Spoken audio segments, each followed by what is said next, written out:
Curiously, some of the biggest rock anthems of the 1970s almost never became hits at all. One was buried on an album for 3 years before radio gave it a second chance. Another was born out of a public feud between two music legends.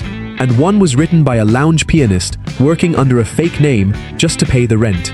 Today we're counting down the 10 best-selling rock songs of the entire 1970s, along with the stories behind them that very few people know. And keep an eye on number 1, because it isn't just the biggest rock song of the decade, it's one of the best-selling singles in music history. Let's begin. Number 10, Dream On by Aerosmith.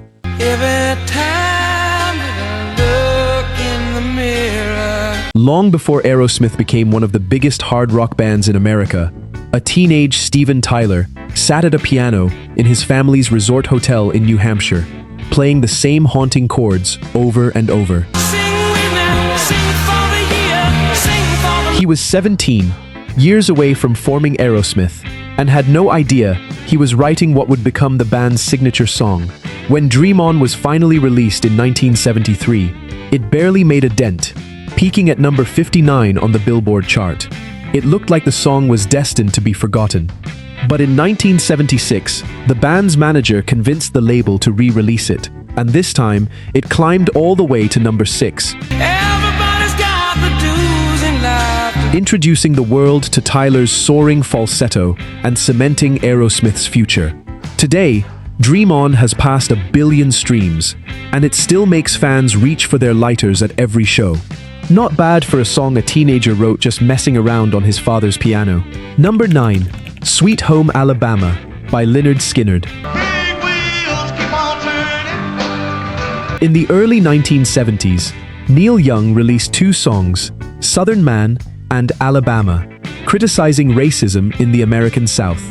Down in Jacksonville, Florida, a young Southern rock band took notice, and their frontman Ronnie Van Zant decided to write back. Guitarist Ed King said the iconic opening riff came to him in a dream. Within days, the band had turned it into Sweet Home Alabama, name-dropping Neil Young directly in the lyrics. Despite the pointed lyrics, there was no real animosity. Young later admitted his own songs had been accusatory and condescending, and the two acts remained mutual admirers for the rest of their careers. Released in 1974, the song became Lynyrd Skynyrd's biggest hit, reaching number 8 on the Billboard Hot 100. Decades later, it remains one of the most recognizable guitar riffs in rock history, a song born out of rivalry that turned into a Southern anthem. Number 8, Layla by Derek and the Dominoes. What do you do when you get lonely? Behind one of rock's greatest love songs is a story of forbidden love. Eric Clapton had fallen for Pattie Boyd, the wife of his close friend and fellow musician George Harrison. Unable to say it directly, Clapton poured his longing into a song, naming it after a Persian tale about a man driven mad by unattainable love. Recorded in Miami in 1970, with a young Duane Allman joining on guitar, Layla was a commercial disappointment at first.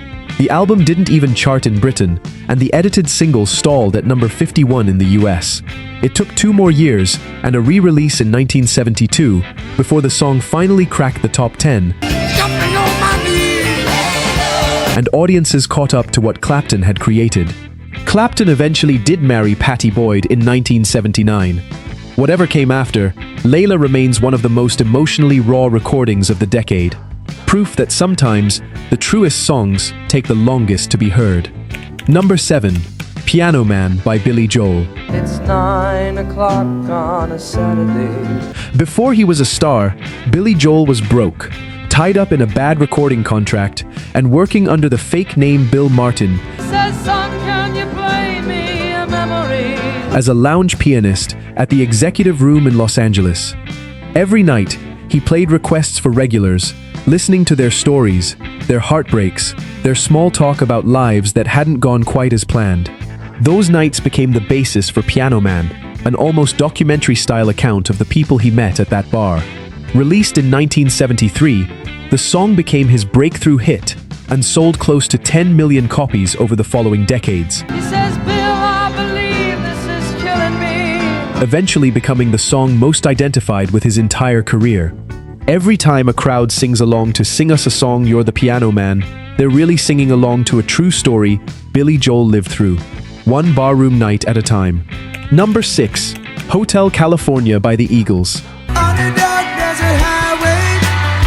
The Eagles were already one of the biggest bands in America, but they were about to release the song that would define them forever. Guitarist Don Felder came up with the haunting instrumental demo, and Don Henley and Glenn Frey built the lyrics around it, describing it as a song about the excess and darker side of the American dream. At over 6 minutes long, with a full minute of instrumental before the vocals even begin, the record label doubted it could work as a single. 1969. Felder himself thought the format was wrong for radio. Henley insisted anyway. Released in 1977, Hotel California topped the Billboard Hot 100 and won the Grammy for Record of the Year. The album alone would go on to sell more than 30 million copies worldwide.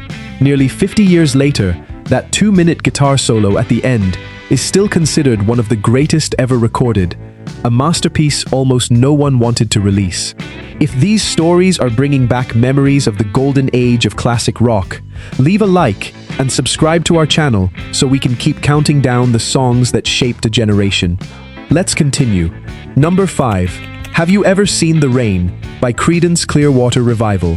Someone told me long ago. By 1970, Creedence Clearwater Revival was one of the most successful bands in America. But behind the scenes, tensions were tearing the group apart. Frontman John Fogerty wrote "Have You Ever Seen the Rain" during that turmoil, and many close to the band believed the lyrics were really about the storm building within Creedence itself. Released as a single in 1971, the song's gentle melody masked its bittersweet undertone,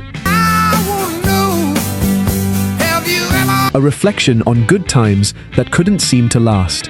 It became one of the band's most enduring hits, eventually selling more than 10.2 million copies and outliving the very tensions that may have inspired it. Within a year of its release, Creedence Clearwater Revival would break up for good. It can't stop, I wonder. But Have You Ever Seen the Rain kept playing on the radio for decades, a quiet, aching goodbye disguised as one of the catchiest songs of the era. Number 4. Highway to Hell by AC/DC. In 1979, AC/DC was still fighting for mainstream recognition outside of Australia and the UK. Highway to Hell, the title track of their 6th album, became the song that finally broke them worldwide, with Bon Scott's rebellious vocals and Angus Young's relentless riff turning it into the ultimate rock anthem for outsiders. The song's title reportedly came from the grueling touring life the band lived. Endless nights on the road that felt like their own personal highway to hell. It captured the raw, unapologetic energy that would define AC/DC for the rest of their career. With more than 11 million copies sold, Highway to Hell became the band's signature song, and tragically, one of the last major hits Bon Scott would record before his death. Less than a year later. Decades on, it remains one of the most instantly recognizable rock anthems ever written. Number 3. September by Earth, Wind and Fire.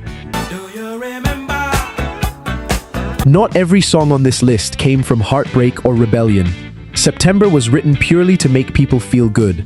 Maurice White and his collaborators wanted a song with no deep message, just pure joy, and famously kept the lyric "Badia" simply because it sounded right, even though it meant nothing at all. Released in 1978, the song's now iconic line, "Do you remember?" The 21st night of September became one of the most quoted lyrics in music history, despite nobody, including the band, being entirely sure why that date was chosen. With more than 11.8 million copies sold, September became one of the best-selling singles of the entire decade, and to this day, it remains one of the most played songs at celebrations around the world. Sometimes the simplest intentions create the most timeless songs. Now tell me, which of these songs takes you straight back to your youth? Leave the title in the comments. We read every one. Number 2. We Will Rock You by Queen.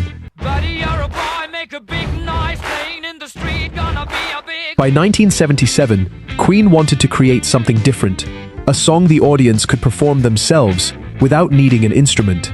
Brian May came up with the idea after noticing how much energy crowds brought to stadium shows, and he built the entire song around a single stomp-stomp-clap rhythm, deliberately leaving out drums.